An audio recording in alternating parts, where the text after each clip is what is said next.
Bismillahirrahmanirrahim. Assalamualaikum warahmatullahi wabarakatuh. Baik teman-teman, eh, jumpa lagi kita pada kesempatan ini dengan saya Dedi Kusnandar di DK Indonesia Channel. Teman-teman, seperti biasa kita tetap akan membahas persoalan-persoalan hukum yang sering terjadi di tengah-tengah masyarakat. Bahkan mungkin kita sendiri atau keluarga kita sendiri yang mengalami hal ini. Nah, pada kesempatan ini saya akan membahas tentang anak angkat dan harta warisan. Apakah anak angkat bisa mendapat harta warisan dari orang tua angkat? Jadi maksud saya kita bahas, teman-teman. Yang pertama kita akan bahas dulu masalah anak angkat. Anak angkat ini apa? Supaya kita tidak keliru mendefinisi anak angkat. Jadi menurut kompilasi hukum Islam, anak angkat itu adalah anak yang dalam hal pemeliharaan untuk hidupnya sehari-hari, biaya pendidikan dan sebagainya beralih tanggung jawabnya dari orang tua asal kepada orang tua angkatnya berdasarkan putusan pengadilan. Nah, ini jelas harus berdasarkan putusan pengadilan. Jadi tidak boleh kita mengangkat anak itu uh, langsung tanpa ada putusan pengadilan. Karena sering terjadi di tengah-tengah masyarakat ini kan uh, kita mengangkat anak misalnya ini dari pihak keluarga, oleh karena kita ini mungkin belum punya keturunan. Nah, anak dari saudara atau dari keluarga kita, bahkan mungkin anak orang lain, kita ambil, kita asuh, dan kita bilang itu anak angkat tanpa ada proses. Padahal anak angkat itu harus ada prosesnya supaya menjadi sah, itu harus berdasarkan putusan pengadilan. Jadi jelas teman-teman, anak angkat ini harus adanya putusan pengadilan. Nah, yang selanjutnya tentang uh, ahli waris atau harta warisan. Ini kan berdasarkan hukum waris. Nah, di dalam kompilasi hukum Islam itu telah diatur siapa-siapa yang menjadi ahli waris. Nah, di dalam hukum atau di dalam kompilasi hukum Islam itu telah membagi dua kelompok uh, yang menjadi ahli waris. Yang pertama berdasarkan hubungan darah, yang kedua berdasarkan hubungan pernikahan atau perkawinan. Nah, yang menjadi hubungan darah itu atau siapa-siapa yang uh, bagian dari hubungan darah yaitu misalkan orang tua dari pewaris, ayah dan ibu.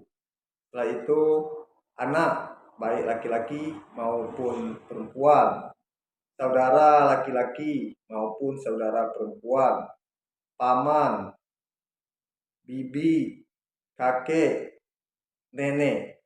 Nah, itulah kalau menurut garis berdasarkan hubungan darah yang bisa mendapat harta warisan. Yang selanjutnya berdasarkan hubungan pernikahan atau hubungan perkawinan. Nah, berdasarkan hubungan perkawinan ini ada duda atau janda dari pewaris. Ini kan jelas hubungan perkawinan.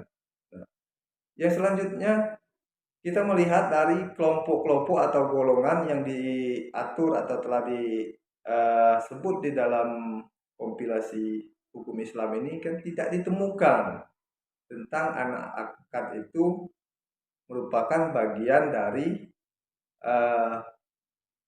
pewaris. Jadi dengan demikian dapat kita pastikan bahwa anak angkat ini tidak mendapat harta warisan dari pewaris, dari orang tua angkatnya tadi, karena bukan menjadi ahli waris. Itu jelas. Akan tetapi teman-teman, persoalan ini kan bisa atau ada solusinya bagaimana anak angkat ini supaya mendapat harta dari kita atau dari pewaris. Nah, yang pertama itu melalui hibah. hibah ini diberikan sebelum pewaris ini meninggal. Dibagilah harta kita ini sebelum meninggal untuk anak angkat kita tadi. Karena kita sayang kan supaya anak angkat kita ini mendapat juga harta kita. Kita kasih. Itu namanya hibah. Hibah itu dilakukan pada saat orang tua angkat dan anak angkat masih hidup. Nah, yang kedua bisa dengan cara wasiat. Nah, wasiat ini dibuat pada saat pewaris masih hidup, akan tetapi pelaksanaannya itu setelah pewaris meninggal.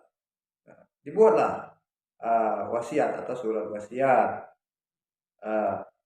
Apabila saya meninggal, misalnya harta yang ini diberikan kepada anak angkat. Akan tetapi teman-teman harus diingat, wasiat itu tidak boleh melebihi dari 1/3 atau 1/3 dari keseluruhan harta warisan, harta peninggalan kita. Tidak boleh. Nah, karena kalau melebihi nanti akan jadi persoalan di kemudian hari. Kalau ada para ahli waris keberatan dengan hal itu jadi persoalan. Maka sudah diatur maksimal 1/3 dari seluruh harta warisan. Kita anggap saja supaya mudah bagaimana pembagian atau pemberian di dalam wasiat itu 1/3, maksudnya begini. Nah, misalkan kita ini memiliki harta lebih kurang 90 juta. Nah, kita wasiatkanlah untuk anak angkat kita ini 1/3. Nah, 1/3 dari 90 juta itu kan 30 juta. Nah, maksimal 30 juta yang bisa kita berikan atau kita wasiatkan kepada anak angkat. Jangan sampai melebihi, sekali lagi, supaya tidak jadi persoalan bagi ahli waris di kemudian hari. Nah, saya rasa demikian teman-teman. Memang kalau dari warisan dari hubungan darah atau kelompok-kelompok yang telah disebutkan di dalam KHI, anak angkat tidak bisa atau bukan merupakan dari bagian ahli waris, dan tentu karena bukan ahli waris tidak akan mendapat warisan. Nah, kalau tetap mau supaya anak angkat kita ini mendapat juga bagian harta kita tadi, itulah cara-caranya, baik dengan hibah maupun dengan wasiat. Saya rasa demikian teman-teman. Semoga apa yang saya sampaikan tadi bisa memberi manfaat untuk kita. Dan kalau ada pertanyaan-pertanyaan tentang persoalan hukum yang terjadi mungkin kepada kita atau keluarga kita atau sekitar-sekitar kita, silakan bertanya di ruang komentar di bawah ini. Dan jangan lupa dukung terus channel ini dengan cara like, komen, dan subscribe. Terima kasih. Wassalamualaikum warahmatullahi wabarakatuh.